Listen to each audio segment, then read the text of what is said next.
ಇದು ಬೇಸಿಗೆ ಕಾಲ ಅಲ್ವಾ? ಸೊ, ಆಂಧ್ರ ಪ್ರದೇಶದಲ್ಲಿ ಭಯಂಕರವಾಗಿರುವಂಥ ಬಿಸಿಲು ಇದೆ ರೀ. ಸುಮಾರು 44, 45 ಡಿಗ್ರಿಗಳು ಮಧ್ಯಾಹ್ನ ಹೊತ್ತು ಇದೆ. ಸೊ, ಇದು ಸುತ್ತಲೂ ಬೆಟ್ಟ. ನೋಡಿ, ಈ ಕಡೆ ಒಂದು ಬೆಟ್ಟ ಇದೆ.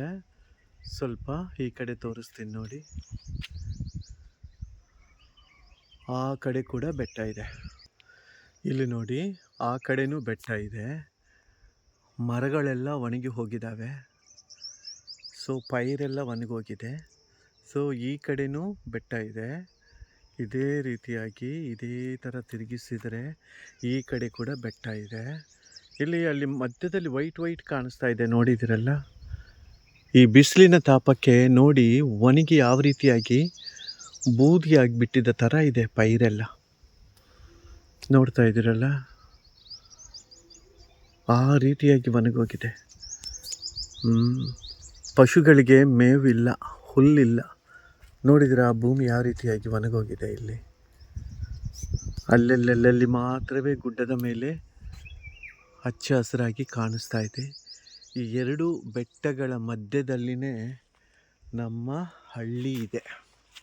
ತೋರಿಸ್ತೀನಿ ನಮ್ಮ ಹಳ್ಳಿಯನ್ನು. ಆ ಕಡೆ ಈ ಕಡೆ ಬೆಟ್ಟಗಳ ಮಧ್ಯದಲ್ಲಿ ಊರಿದೆ.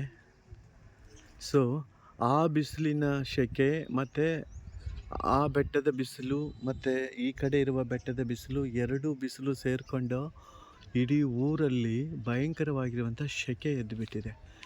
ಸೊ, ಹೀಗಾಗಿ ಇಲ್ಲಿ ಒಂದು ದಿವಸ ಅಲ್ಲ, ಒಂದು ತಾಸು ಬದುಕೋದು ಕೂಡ ಅಷ್ಟು ಕಷ್ಟ ಅನ್ನಿಸ್ತಾ ಇದೆ. ಈ ನಮ್ಮ ಕರ್ನಾಟಕ ಎಷ್ಟೋ ಬೆಟರ್ ಅಂದರೆ ಎಷ್ಟೋ ಬೆಟರ್ ವಾತಾವರಣ ವಿಷಯದಲ್ಲಿ. ನಿಜವಾಗ್ಲೂ ಕರ್ನಾಟಕದಲ್ಲಿದ್ದವರು ಪುಣ್ಯ ಮಾಡಿರ್ಬೇಕ್ರಿ. ಆ ರೀತಿಯಾದ ಒಂದು ತಂಪಾದರೂ ಇರುತ್ತೆ. ಬೇಸಿಗೆ ಕಾಲದಲ್ಲಿ ಒಂದು ತಂಪಾದರೂ ಇರುತ್ತೆ. ಆದರೆ ಒಂದು ತಾಸು ಬದುಕೋದಿಲ್ಲ, ಅಷ್ಟೊಂದು ಭಯಂಕರವಾದ ಪರಿಸ್ಥಿತಿಯಾಗಿದೆ. ಸೊ, ಈ ವಿಡಿಯೋ ಯಾರು ನೋಡ್ತಾ ಇದ್ದೀರಿ, ಈ ಒಂದು ಬಿಸಿಲಿನ ತಾಪಕ್ಕೆ ಆರೋಗ್ಯವನ್ನು ಚೆನ್ನಾಗಿ ಕಾಪಾಡಿಕೊಳ್ಳಿ. ಚೆನ್ನಾಗಿ ನೀರು ಕುಡೀರಿ, ಮಜ್ಜಿಗೆ ಕುಡೀರಿ, ಲಿಂಬು ಸೋಡಾ, ಶರಬತ್ತು ಈ ರೀತಿಯಾಗಿ ಕುಡೀರಿ, ಆಯಿತಾ? Thanks for watching.